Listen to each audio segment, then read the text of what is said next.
I used to think ignorance was bliss. That the small things, the unexplained smiles, the hushed conversations, the way my wife Laura's eyes gleamed with amusement when I spoke, were just quirks of marriage. But I was a fool. A goddamn fool. It wasn't just betrayal. It was entertainment for them. I wasn't just being cheated on. I was the punchline to a joke I didn't know I was a part of. It started subtly, in ways that didn't make sense at first. I'd walk into a room and conversations would shift. Laura's phone would suddenly lock. Her laughter would die in her throat as if she'd been caught mid-sentence.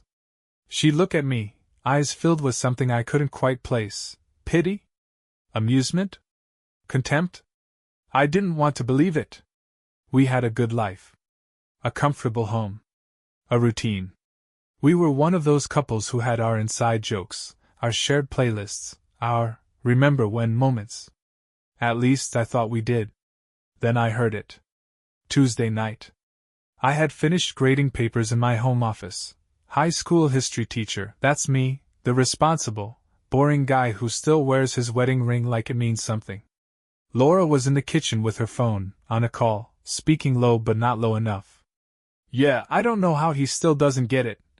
She chuckled, voice dripping with amusement. I swear I could come home wearing his boss's tie, and he'd still be like, oh, new fashion choice. Laughter. A deep, masculine voice. I knew that voice. Jesus, Laura! The man laughed. You're killing me. How do you keep a straight face? Practice, I suppose. I stayed where I was, hands gripping the sides of my desk so tightly I thought my fingers might snap. The air felt different, thicker, harder to breathe. My own wife was mocking me, laughing at my obliviousness. And him. Ryan. My best friend. Or at least, the man I thought was. My mouth went dry as I listened to the conversation unfold, each word a dagger slicing through whatever trust one had left. Oh, I do more than keep a straight face, Laura purred. I tell him how much I love him, how lucky I am. And he just eats it up. It's adorable, really. Adorable. I was adorable. Ryan whistled. Man, you could tell him you spent the night at my place, and he'd probably ask if you had fun. More laughter. My stomach churned. God, I know. Laura agreed. I should test it sometime. Just walk in and say, hey babe, just got back from screwing Ryan, what's for dinner? He'd probably blink at me and ask if I want chicken or steak. I nearly dropped the glass of water in my hand. They weren't just sneaking around. They were enjoying it. My humiliation, my cluelessness, it was part of the thrill. The deception wasn't just a means to an end. It was the entertainment itself. And that was the moment something inside me changed. I wasn't going to be their joke anymore. I was going to be their reckoning. I didn't sleep that night. I lay in bed, my back turned to Laura, listening to the soft, steady rhythm of her breathing. Like she had nothing to hide. Like she hadn't just spent an entire phone call turning our marriage into some twisted comedy routine with my so-called best friend. I could feel the warmth of her body next to mine, the same body I had held close for 10 years. But now, it wasn't comforting. It was suffocating. Every inhale carried the scent of her lavender shampoo, familiar, intoxicating, but suddenly repulsive. My mind raced through every interaction, every moment I had dismissed as innocent. The way Laura had been more affectionate lately, pressing lingering kisses to my cheek, stroking my hair absent-mindedly as we watched TV. Was she trying to soothe her guilt, or was it just another part of the game? Ryan. The man I had trusted. The man who had been the best man at our wedding. The man who stood beside me as I made vows to the very woman he was now desecrating. It wasn't just betrayal. It was mockery. And that's what burned the most. By the time the alarm blared at 6:30 a.m., I had made my decision. I wouldn't confront her. Not yet. No, Laura and Ryan had been laughing at me behind my back, so I'd let them keep laughing. Let them think I was still the naive, trusting husband they took me for. Let them believe I was the fool for just a little while longer. Morning, babe, Laura murmured, stretching as she turned toward me. You okay? You look tired. I forced a chuckle. Didn't sleep great. She smiled, eyes soft with fake concern. Ah, poor baby. Want me to make you some coffee? I wanted to tell her I knew everything. I wanted to watch the color drain from her face, see the panic rise in her eyes. But instead, I leaned over and pressed a kiss to her forehead. That'd be great, thanks, I said. Her smile widened, pleased with herself, like she was still the loving wife tending to her devoted husband. She climbed out of bed and threw on her robe, humming softly as she padded downstairs. I watched her go, my expression blank. They wanted to play a game? Fine. I'd play. And I'd make sure I was the one laughing at the end. After work, I made a detour before heading home. Not to Ryan's house. I wasn't ready for that yet. Instead, I drove across town to a dimly lit bar I hadn't set foot in for years. And I wasn't there for a drink. Well. If it isn't Mr. Suburbia. A gruff voice greeted as I slid onto a barstool. I turned to see Jake Sloan, an old acquaintance from college, now a private investigator who had built a reputation for digging up dirt on cheating spouses. You slumming it, or you need something? He asked, tipping back a whiskey. I need proof, I said, my voice steady. I need to know exactly how long this has been going on, where they go, what they say when they think I'm not listening. Jake leaned back, regarding me with amusement. You finally caught her, huh? I exhaled sharply. Not just caught. They're mocking me, Jake. Treating me like I'm a joke. That seemed to interest him more. He put his drink down and leaned in. Tell me everything. And I did. By the time I walked through the front door, Laura was already curled up on the couch, scrolling through her phone. She looked up and smiled. Hey, baby. You were out late. Work stuff. I lied smoothly, dropping my bag by the door. She stretched her arms over her head, yawning. You hungry? I made pasta. Pasta. My favorite. She was good at this, wasn't she? I walked over, sat beside her, and pulled her into me, letting my lips brush against her hair. You're amazing, I murmured. She laughed softly, nestling closer, completely unaware of the storm brewing inside me. I smiled too. After all, the best jokes are the ones with a killer punchline, patience. That's what Jake told me the moment he agreed to take the case. Don't go kicking in doors or flipping tables just yet, he'd said, nursing his whiskey. Let them get comfortable. The best way to catch a rat isn't to chase it, it's to let it think it's safe. And that's exactly what I planned to do. Laura kissed me goodbye like she always did. Soft lips, a lingering touch, the illusion of a devoted wife sending her loving husband off for the day. But today, I didn't go straight to work. I waited until her car disappeared down the street before heading back inside. Then, I pulled out my phone and dialed Jake. She's on the move, I said. I got eyes on her, he replied. Let's see where our little comedian goes today. I forced myself to act normal, to keep the facade intact. I grabbed a coffee, drove around aimlessly for a while, and eventually made my way to work, pretending like nothing had changed. Except everything had. At exactly 1:17 p.m., my phone buzzed. A message from Jake. Bingo! My stomach twisted as I opened the message. A photo loaded onto my screen. Laura, walking into a hotel. And not just any hotel. The Fremont Inn. A quiet, out-of-the-way place. Nothing flashy, but discreet enough for, well, exactly what they were using it for. A second image followed. Ryan. Arriving 5 minutes later. Smirking. Cocky. Like a man walking into his personal playground. I clenched my jaw so tightly it hurt. And still, I didn't react. Not yet. Because the joke wasn't over. Laura was all smiles when I got home, draped over the couch like a woman who had spent the day running errands, not screwing my best friend in a cheap hotel room. How was your day? She asked, voice light, innocent. I let out a tired sigh, dropping my keys on the counter. Exhausting. You? Oh, the usual. She stretched, her shirt riding up slightly, revealing the soft curve of her waist. The same body I had worshipped for years, now tainted by someone else's touch. I smiled anyway. Because she thought she was winning. "That dinner with Ryan and Michelle is still on for tomorrow, right?" I asked casually, watching her closely. For a fraction of a second, just a fraction, her smile faltered. But she recovered quickly. "Yeah, of course," she said. "Why wouldn't it be?" I shrugged.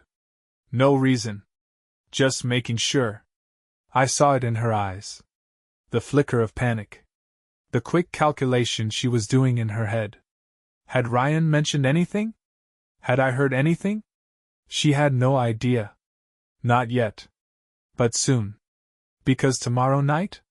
Tomorrow night, I'd be the one laughing. Friday came, and I played my part to perfection. Laura moved through the house like nothing was wrong, humming while she got ready, swaying her hips as she passed me in the kitchen. She even kissed my cheek before heading out for the day, like a wife who wasn't planning to meet her lover before dinner with her husband and his wife. I let her think she had me fooled. But the joke was on her. I was at my desk when my phone vibrated. "Jake. Same hotel. Room 214 this time. Just walked in. You want me to keep tailing?" I stared at the screen for a long moment, the rage bubbling beneath my skin. "Me. No need. I have everything I need for tonight." I shut my phone off and exhaled. Laura and Ryan had spent the past few months using me as their private joke. Laughing at my cluelessness, sharing their little secrets behind my back. But by the end of tonight, I'd be the one watching them squirm. The restaurant was upscale, dimly lit, the kind of place where couples went to rekindle the spark. I sat across from Ryan and his wife Michelle, Laura beside me, a glass of wine in hand. She was glowing. Her makeup was perfect, her dress was red, the same one she had worn on our anniversary.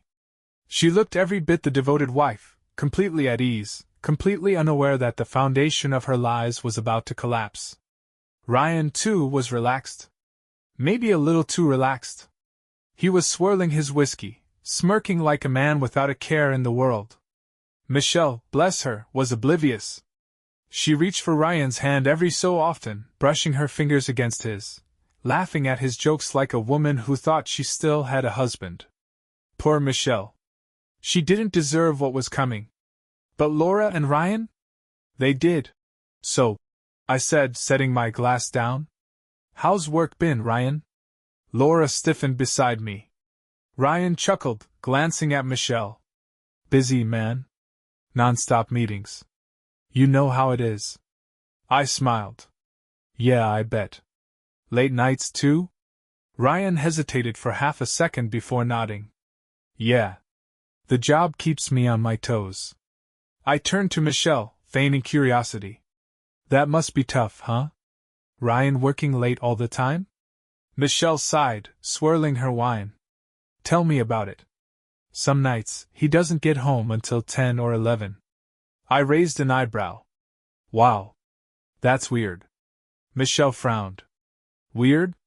I leaned forward slightly, watching Ryan's jaw tighten. "Well, just the other day, Laura was saying how Ryan always makes time for lunch." "Right, babe?" Laura's fork clinked against her plate. A split-second delay. The moment she realized where this was going. But I wasn't done.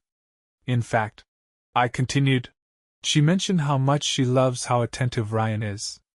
Always checking in, making time for her." Ryan's face darkened. His fingers tightened around his glass. "Hey man, what are you—" "Oh, I'm just saying," I interrupted smoothly. "It's impressive. Considering how busy he is with work and all. I mean, finding time for hotel meetups must be a challenge." Silence. Thick, suffocating silence. Michelle blinked. "What?" Ryan's face drained of color. Laura shifted in her seat, gripping her napkin so tightly her knuckles turned white. I took a sip of my drink, letting the weight of my words settle. Then I pulled my phone out, scrolled, and slid it across the table. Right into Michelle's hands. She frowned, picking it up. Her eyes flicked over the screen, scanning the pictures Jake had sent me. Ryan. Laura. Together. At the Fremont Inn.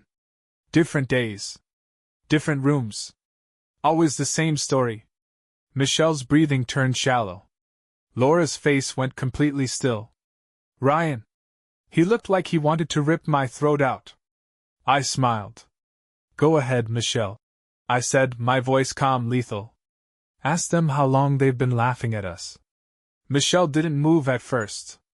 She just stared at the phone in her hands, her perfectly manicured fingers tightening around it as she scrolled through each photo. Her breathing was shallow, her lips slightly parted like her brain was trying to catch up with what her eyes were seeing. Across the table, Laura was frozen, her face drained of color. I could hear the sharp inhale she took, the way her nails dug into the white linen napkin in her lap. And Ryan? Ryan was seething. His jaw was clenched so tight I thought his teeth might crack, his hands curled into fists on the table. Michelle, he said, his voice low and controlled. Put the phone down. But she didn't. Instead, she laughed. A short, broken sound, disbelieving.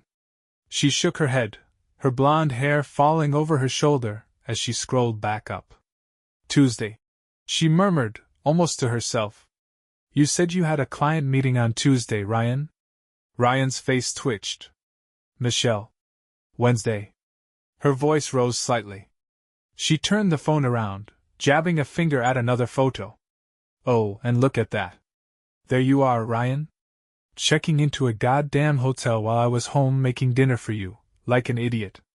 People at the surrounding tables were starting to glance over, sensing the shift in atmosphere. Ryan reached for the phone, but Michelle yanked it away, slamming it onto the table with a sharp crack. How long? She snapped. Laura flinched. Michelle's glare shifted to her. How long? Laura swallowed hard, her voice barely above a whisper. Michelle, don't you dare say it's not what it looks like. Laura shut her mouth so fast I almost laughed. She turned to me instead, her eyes desperate. James, please, we need to. No. I said it softly, almost conversationally. We don't need to do anything, Laura. She reached for my hand, her fingers brushing against mine. Please, I can explain. I let her touch linger for half a second before I pulled away. Slowly. Deliberately. She looked shattered. Good. Across the table, Michelle let out a humorless laugh. Oh my God! She muttered. You actually thought you wouldn't get caught, didn't you? She wiped a hand over her face, exhaling sharply. You know what's funny, Ryan? I was going to book us a trip to Napa next month. Thought maybe we needed some time away. God, I'm such a goddamn joke. Ryan exhaled through his nose. Michelle, let's talk about this at home. Michelle's head snapped up. At home? Her voice dripped with venom. Oh, you mean the place where I washed your shirts? Cooked your meals? Slept in your bed while you were out screwing her? Ryan's entire body tensed, but he didn't say anything. Because what could he say? Michelle. Laura tried again. Please, let's not. Shut the hell up, Laura. I felt my wife flinch beside me. Michelle turned to me now, shaking her head in disbelief. How long have you known? About a week, I admitted, sipping my drink. Long enough to let them keep laughing at me before I flipped the script. Laura's breath hitched beside me. Ryan was still staring daggers at me, but I didn't give a damn. Michelle let out a slow, measured breath. Then she pushed back her chair, standing up. Enjoy your dinner, she said bitterly. I hope it tastes just as good as your betrayal. And with that, she grabbed her purse and walked out. Laura turned to me, panic in her eyes.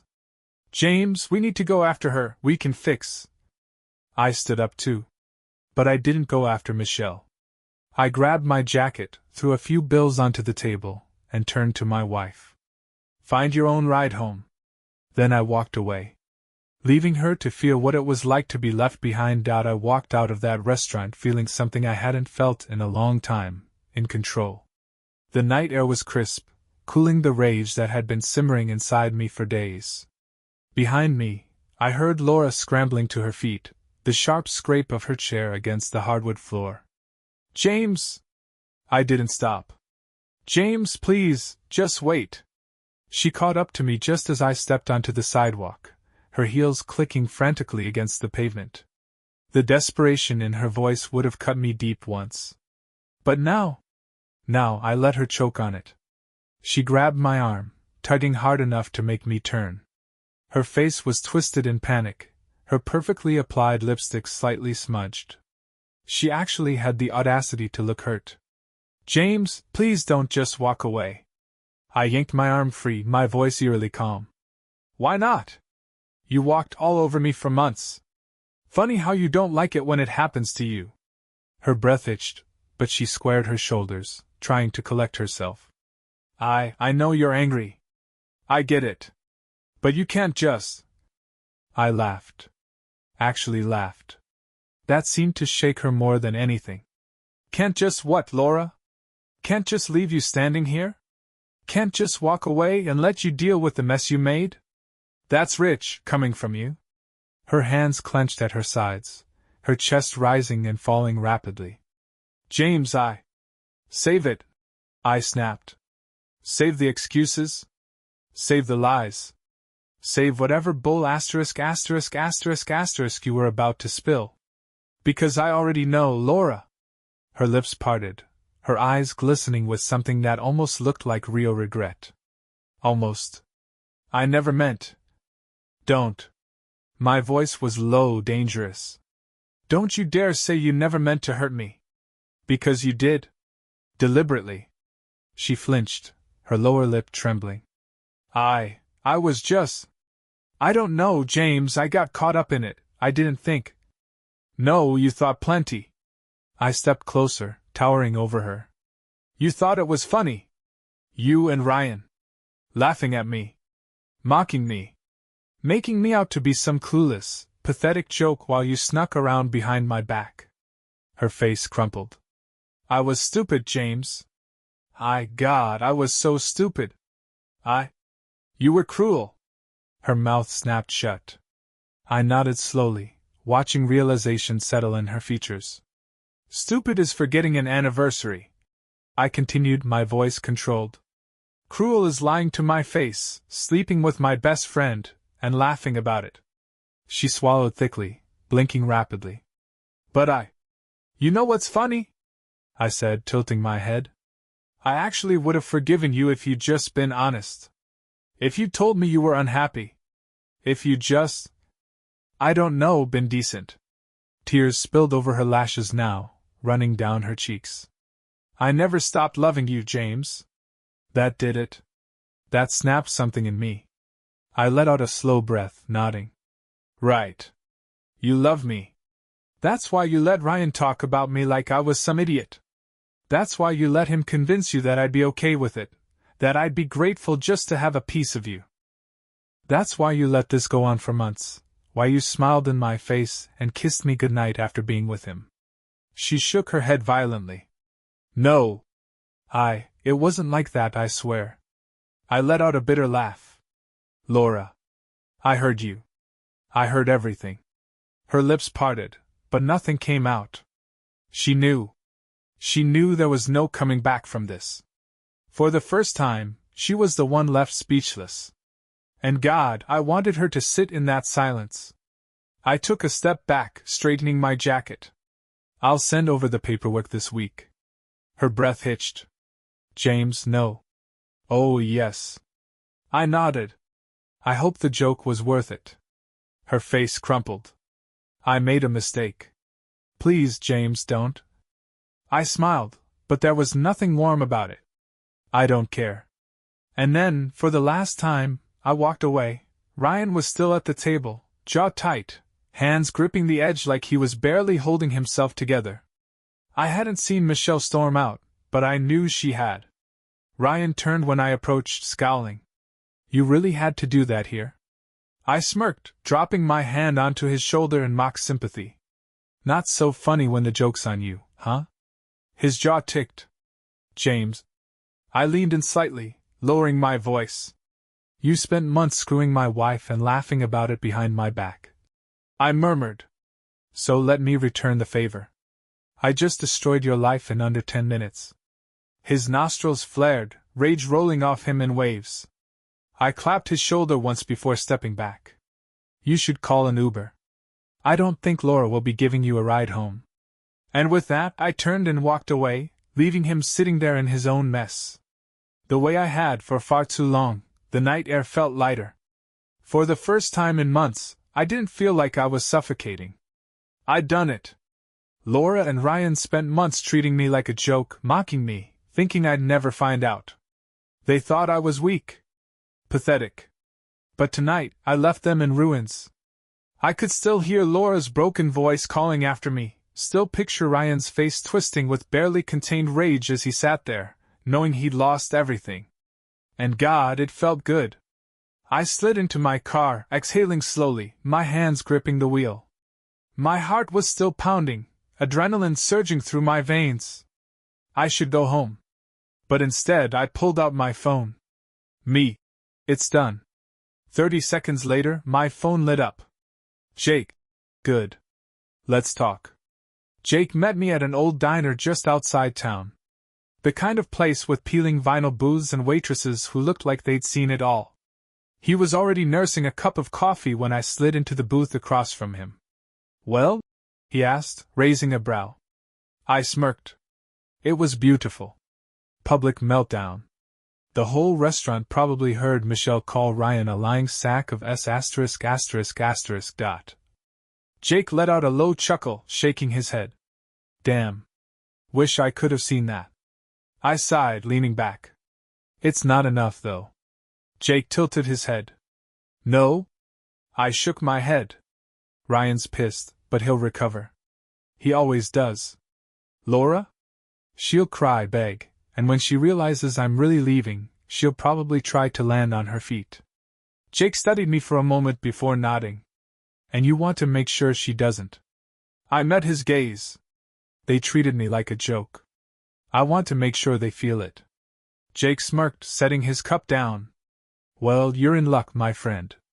Because I dug a little deeper. He reached into his bag and slid a file across the table. I flipped it open and immediately felt my blood run ice cold. Emails. Bank statements. Company funds being funneled into personal accounts. Ryan's company. Fraud. Misuse of funds. Potential embezzlement charges. My head snapped up. How the hell did you get this? Jake shrugged.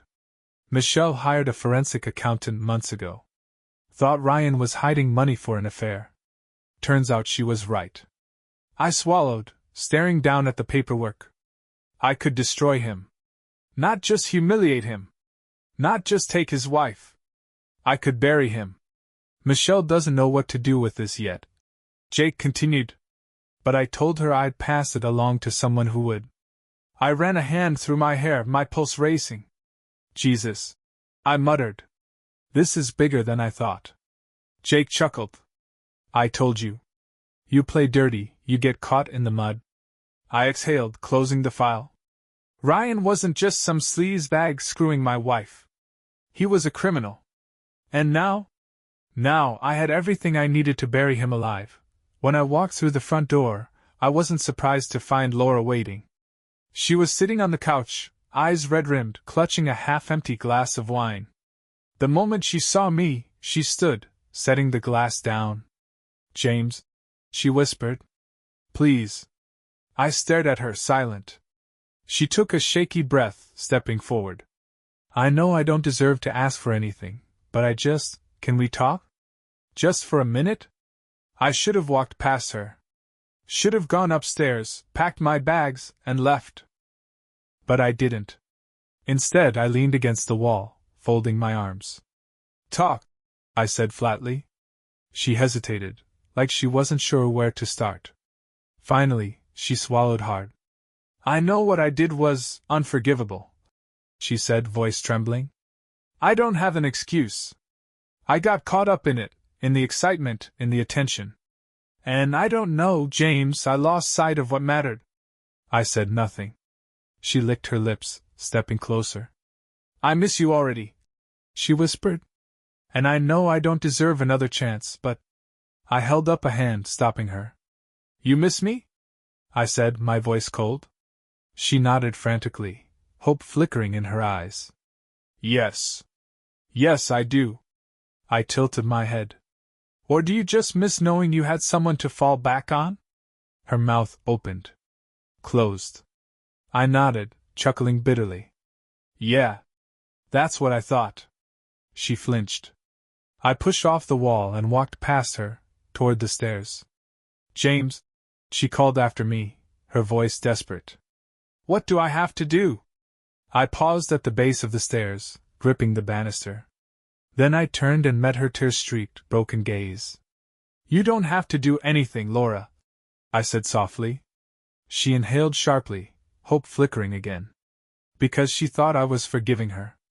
That was her last mistake. I smiled. It's already over. And then I walked upstairs, leaving her standing there. Alone. Just like she left me. I woke up feeling lighter. No more paranoia.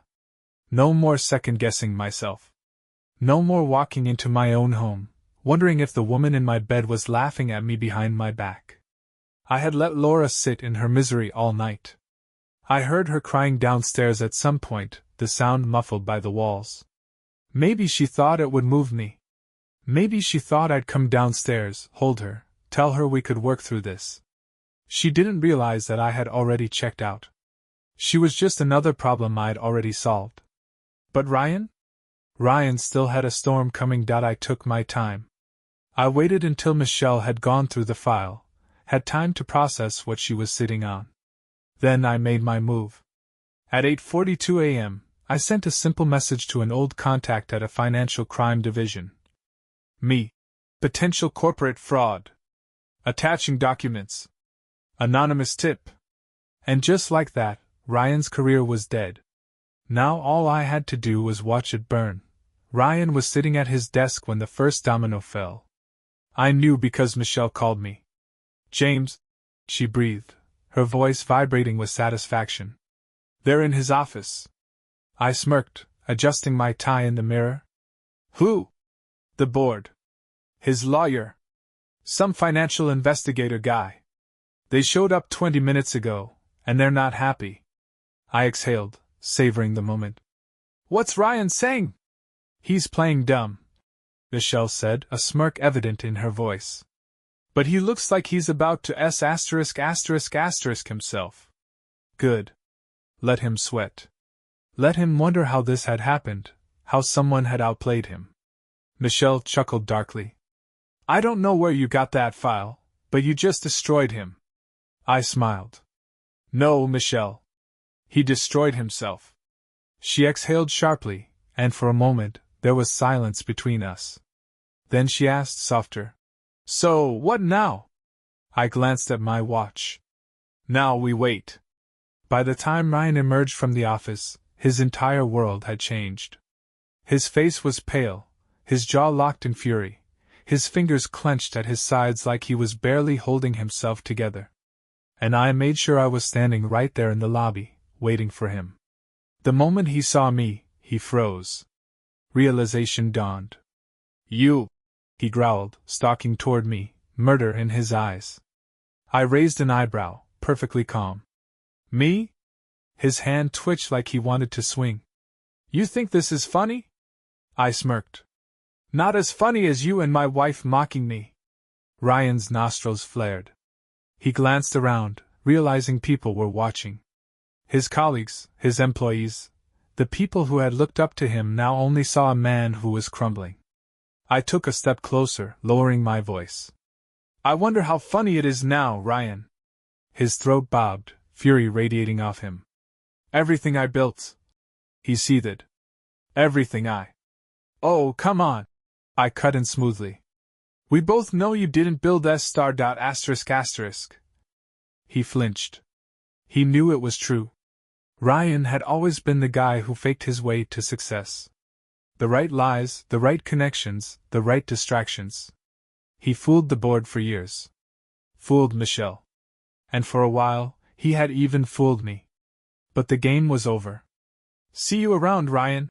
I said, giving him a slow, mocking clap on the shoulder. He tensed, his entire body shaking with rage. But he didn't do anything. Because there was nothing left to do. I had already won.by lunch. Ryan's resignation was announced. By 2 p.m., his accounts were frozen, pending further investigation. By 4 p.m., Michelle had changed the locks on their house. And by 6 p.m., Ryan had nowhere to go. That's when my phone buzzed. Laura. James, please. Can we just talk? I stared at the message for a long moment. Then I typed back. Me. Sorry. I'm busy laughing. And I meant it. Because for the first time in months, I was the one with the last laugh. The house was quieter now. No more forced conversations. No more fake smiles. No more kisses from lips that had lied to me over and over again. Laura had become a ghost in our home. She still lived here, for now.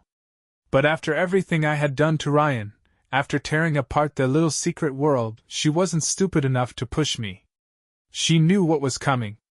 She was just too afraid to admit it. I was sitting in the living room when I heard her footsteps coming down the stairs. Slow. Hesitant. She walked into the room like a woman stepping into a battlefield. James, she said softly. I didn't answer. She fidgeted, crossing her arms over the old sweatshirt she had thrown on. Her makeup was gone, her hair tied in a messy bun, not the put-together version of Laura that Ryan had been sneaking around with. This was a woman barely holding herself together. I made dinner. She tried. I wasn't sure if you. I already ate. She flinched. I didn't move from my spot, staring at the TV like she wasn't even there. But I could feel her unraveling. I'm sorry, she whispered. I let out a low laugh, shaking my head. For what, Laura? Getting caught? Her breath hitched. No, she whispered. For everything. I didn't respond. She took a step closer. James, I know I don't deserve forgiveness. But I don't know how to fix this. I finally turned to look at her, my eyes cold. You can't. Tears welled up in her eyes. Please, she whispered. I love you. I exhaled slowly, letting the words sit between us. Then I said the one thing that broke her completely. No, you don't. Her face crumpled. You loved the comfort. The security. The stability. I stood up, stepping toward her. You loved having me. But you didn't love me. She shook her head frantically. No, that's not true. It's over, Laura. A sob escaped her lips. She covered her mouth, shaking her head, breaking down in real time. But I wasn't done. You didn't just betray me. I continued, my voice sharper now. You mocked me. You laughed at me behind my back. And you want me to believe that now, after all that, you suddenly love me? Tears streamed down her face. James, please, she choked out. I stepped back, tilting my head. Did Ryan tell you this would happen? Her sobs stopped. Her eyes widened slightly. Like she hadn't expected me to say that. I let out a humorless chuckle. What, he didn't prepare you for this part? I shook my head. You really believed it, didn't you? That I would just accept it. That I would stay. A fresh wave of panic crossed her face. And that's when it really sank in. She wasn't afraid of losing me. She was afraid of what came next. Because Laura had never been alone. And now she was staring at a future without me in it.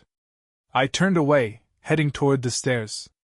James, please, she begged, her voice breaking. I didn't stop. I didn't look back. I just kept walking. Because this time, I was the one leaving her behind. Laura wasn't handling it well. The once confident, sharp-tongued woman who spent months mocking me was now a shell of herself. She barely spoke. She barely ate.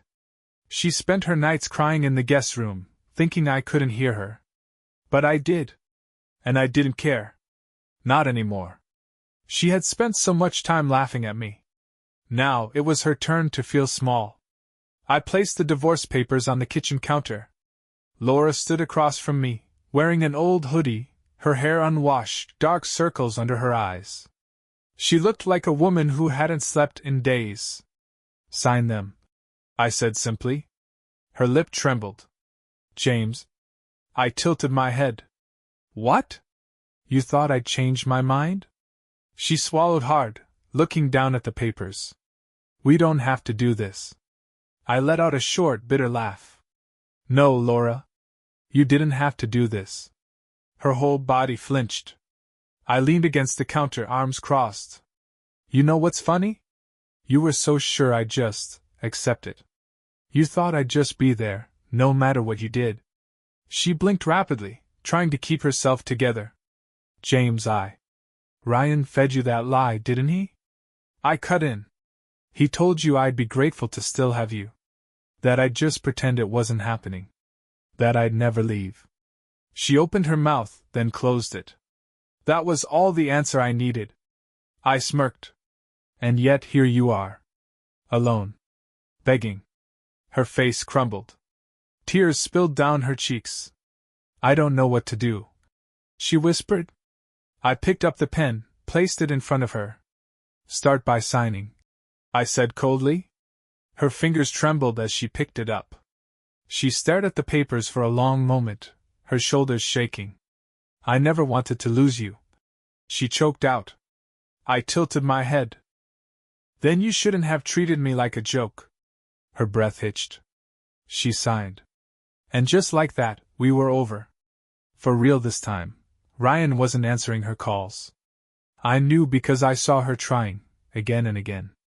Sitting on the couch, gripping her phone like a lifeline, tears rolling down her face as she called the only other person she had left. But Ryan? Ryan was too busy trying to save himself. She was his little game, his entertainment. But now she was just another problem. And Laura? Laura was finally realizing she had nothing left. No husband. No lover. No home, because soon, I'd make sure she was out of here. I watched her from the hallway as the phone beeped one last time. Her shoulders shook violently as she let out a broken sob, her phone slipping from her hands. For the first time, she looked completely and utterly destroyed. And I felt nothing. No anger. No satisfaction. Just emptiness. Because this was always how it was going to end. I turned away and headed upstairs, leaving Laura to sit in her own wreckage. Alone. Just like she left me, the house was almost empty now. I had already started packing my things, making arrangements to leave. This place wasn't mine anymore. It was just a reminder of everything I'd lost, everything I'd been blind to. Laura knew it too. I could see it in her eyes every time she looked at me, the quiet panic, the realization that she had no way out. And yet, she still couldn't accept it. I had just finished packing the last of my things when I heard a knock on my bedroom door. Laura stood there, barefoot, in one of my old shirts. The same one she used to steal from my closet when she wanted to feel close to me. Now, it just looked wrong on her.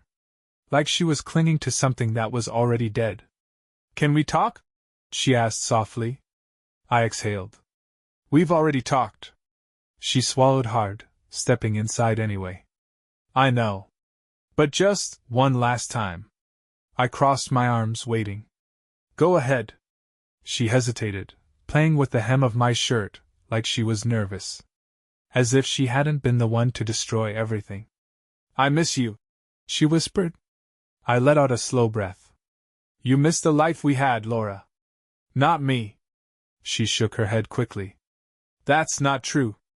Isn't it? I tilted my head. Because if you really loved me, if you really wanted this, you wouldn't have spent months laughing at me behind my back. Her face crumpled. James, please, she begged. We can fix this. I can fix this. I laughed, shaking my head. You can't even say what you did out loud, can you? She froze. I took a step closer, lowering my voice. Say it. Her lip trembled. Say it, Laura. Tears spilled down her cheeks. I cheated, she choked out. I betrayed you. I lied to you. I hurt you. Her breath came out in short, ragged gasps. And I hate myself for it. I let the words settle between us. Then I leaned in, just enough for her to hear me clearly. I don't care. She flinched. You had your chance, Laura, I said, my voice eerily calm. And you threw it away. She shook her head violently. No. No, James, I took another step back, grabbing my suitcase. I'll send someone for the rest of my things. Her face crumpled. Where are you going? I shrugged. Anywhere but here. She lunged forward suddenly, grabbing onto my arm, clutching me like a drowning woman. Please, James, she sobbed. Please don't go. Please don't leave me. I looked down at her, this broken, desperate version of the woman who once thought I was a joke. And I felt nothing. Gently, I pried her fingers off me. Then I turned and walked out the door, leaving Laura alone in the ruins of what she had destroyed. The last thing I heard as I walked out the door was Laura's sobs. The sound didn't move me. Not anymore. She wasn't crying because she loved me. She wasn't crying because she regretted what she'd done. She was crying because, for the first time in her life, she was alone. And no one was coming to save her. I didn't even bother to warn her. At 8 a.m., a locksmith arrived at the house. By 8:30, Laura was officially locked out. I watched from my car as she pulled into the driveway, stepping out in a panic, tugging on the front door. She tried her keys. Nothing. She knocked, then banged on the door. No answer. Then, her eyes found mine across the street. She froze. I rolled down my window, taking a slow sip of my coffee. She rushed toward my car, her face red, blotchy, desperate. James, what the hell? She shrieked. I smiled lazily. Morning. She stared at me. You changed the locks? Yep. Her breath came out in short gasps. You can't just lock me out of my own house. I tilted my head. My house, actually. Your name was never on the deed. Her face went white. Guess Ryan didn't teach you everything, I said mockingly. Her hands shook. Where am I supposed to go? I raised an eyebrow. Not my problem. Her lower lip trembled. James, I have nowhere else. I smirked. Sounds like a you problem. She let out a broken sob, gripping the car door. Please, James. I shrugged. Maybe try Ryan. Her breath hitched. He won't talk to me. I grinned. Yeah. He's having a rough week, huh? She let out a choked sob, covering her face with her hands. I let her sit in it for a moment. Then I rolled up my window. And as I drove away, I watched her figure shrink in my rearview mirror. Alone. Just like she left me. I thought that was the end of it. That after changing the locks, after making it clear she was no longer a part of my life, Laura would finally disappear. But I underestimated how far she would fall. I had just settled in for the night when I heard it. A soft, hesitant knock. I sighed, already knowing who it was. When I opened the door, there she was. Laura. A mess. Her hair was tangled, her clothes wrinkled, not the woman who once stood in front of the mirror for an hour before dinner dates. Her eyes were red-rimmed, her face hollow like she hadn't slept in days. James, she whispered. I leaned against the doorframe, arms crossed. What do you want? She swallowed hard, glancing past me into the house, her old home. I don't have anywhere to go. I smirked. That makes two of us. Her breath hitched. Please. I tilted my head. Let me guess. Ryan won't take your calls. Michelle kicked him out. And now you're realizing that you burned every bridge you had. Tears welled in her eyes.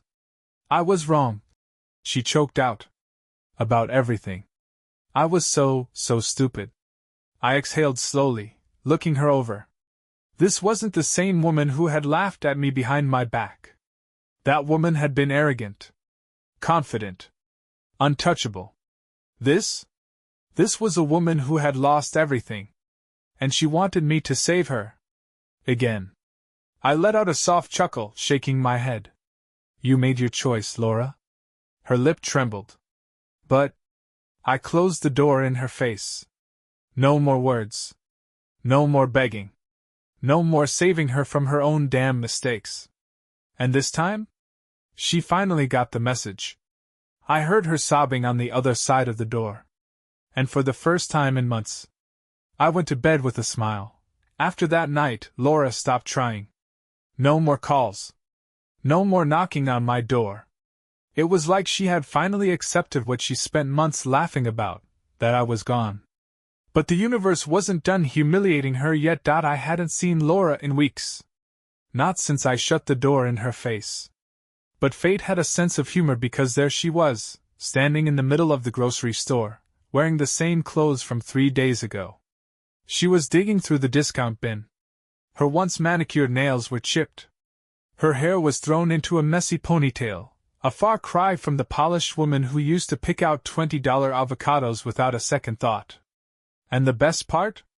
Ryan was nowhere in sight. I smirked, grabbing a carton of eggs just as she turned and saw me. Her face went pale. She froze. And for the first time, she was the one who looked embarrassed to see me. I raised an eyebrow. Well. She swallowed hard, glancing at her half-empty cart. Cheap ramen. Discount meat. Store-brand cereal. She looked like she wanted to run. But there was nowhere left to go. James, she croaked, her voice hoarse. I smiled lazily. Didn't expect to see you here. She forced a weak, pathetic laugh. Yeah. Just grabbing a few things. I glanced at her cart again. Stocking up? I teased. Rough month? Her face crumpled. Because she knew I knew. She had nothing. No house. No lover. No safety net. Ryan had cut her off. She was broke and alone. And now, she was standing in front of the man she used to mock, praying for this moment to end. I let the silence drag, watching her shift uncomfortably. Then I leaned in slightly. You're not laughing anymore, I murmured. Her breath hitched. A single tear slipped down her cheek. And I walked away, leaving her standing there, humiliated, broken, and drowning in her own regret. 6 months later, I barely thought about Laura anymore. She had become nothing more than a bad memory. A cautionary tale. She had lost everything: her home, her lifestyle, her dignity. Word around town was that she was staying in a rundown apartment, barely making ends meet with a receptionist job at some low-end dental clinic. She had no one left. Not me. Not Ryan. Not even her pride. And the best part? I didn't feel a damn thing. No anger. No hatred. No sadness.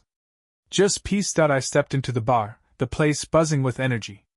A few colleagues from work had convinced me to come out, and for the first time in years, I actually wanted to. A woman caught my eye from across the room. She was smiling at me. Not laughing at me. Not mocking me. Smiling.